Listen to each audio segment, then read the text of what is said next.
একজন রুগী, সে আবার বলছে নাপিত হয়েছে, নাপিত। এই দেখো, দেখবা কি করে। এই দেখো হুকুম করছে, কেমন নাপিত যে হুকুম করে। হ্যাঁ হ্যাঁ, সার্ফের জল দিয়ে একটু ধুয়ে নাও, ধুলো পড়ে গেছে।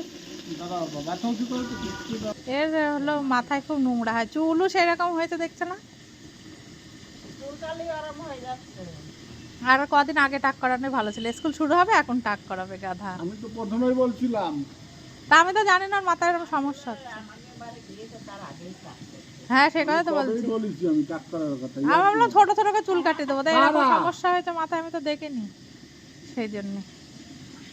কোনো নাপিতের কাছে চুল কাটতো না, এই যে এই নাপিতের কাছে চুল কাটতো, তাও ঘুমাতো নাপিত চুল কাটিস। ওর এত ঘাড়ে সুরসুরি।